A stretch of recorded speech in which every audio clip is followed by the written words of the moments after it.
हे पार्थ, ये भी न भूलो कि तुम एक महान पुरुष हो और लोग तुम्हें दृष्टांत मानकर तुम्हारे पीछे पीछे काम और स्वार्थ के मार्ग पर चल पड़ेंगे, क्योंकि एक श्रेष्ठ व्यक्ति का आचरण तो दूसरों के लिए दृष्टांत बन ही जाता है।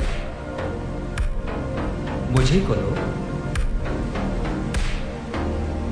न मे पार्थास्ति कर्तव्यम त्रिषु लोकेषु किंचन नानवाप्तम अवाप्तव्यम वर्त एव च कर्मणि।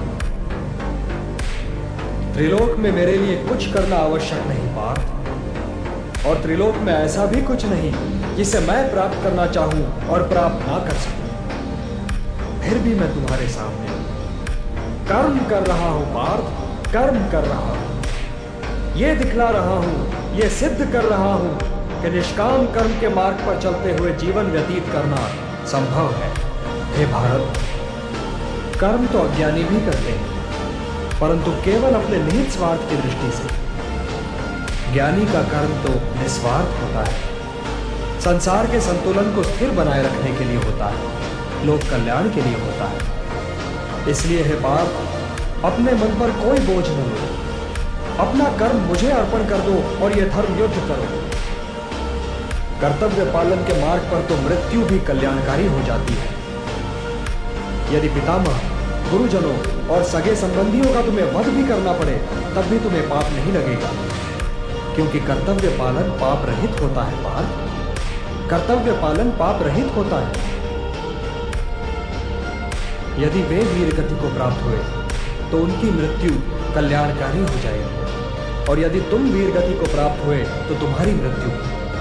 इसलिए हे पार्थ, युद्ध करो, क्योंकि धर्म का मार्ग पाप का मार्ग नहीं हो सकता। पाप की बात निकल आई है तो ये बताइए केशव कि कभी कभी मनुष्य पाप करने के लिए इतना विवश क्यों हो जाता है? उसे कौन विवश करता है? उसे विवश करती है उसकी वासना, उसे विवश करता है उसका निहित स्वार्थ, उससे पाप करवाता है उसका क्रोध, उसका मोह। इन शत्रुओं को पहचानो पार्थ।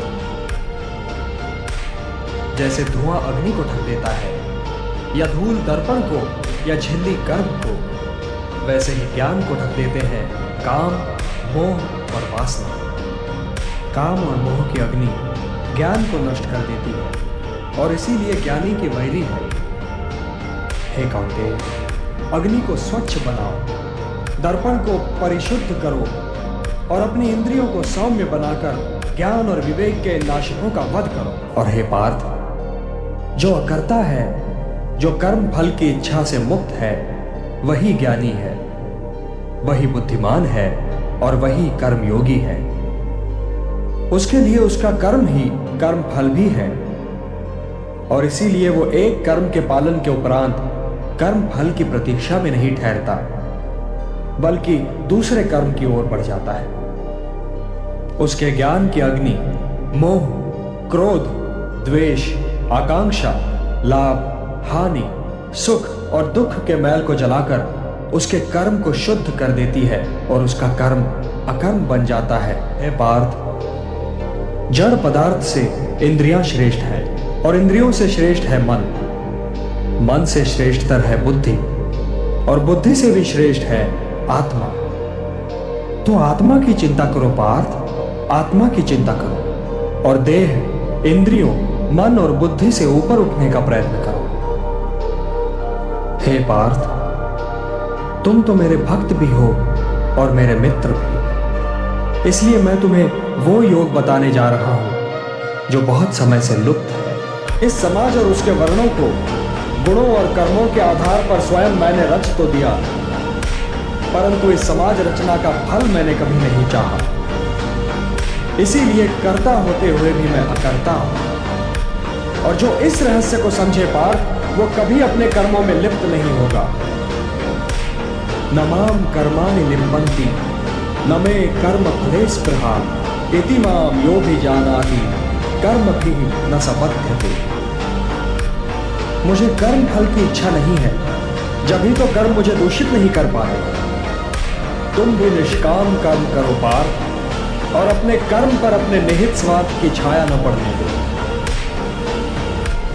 हे भारत, कर्म, अकर्म, और विकर्म के अंतर को समझो। और कर्म, अकर्म और विकर्म में क्या अंतर है केशव?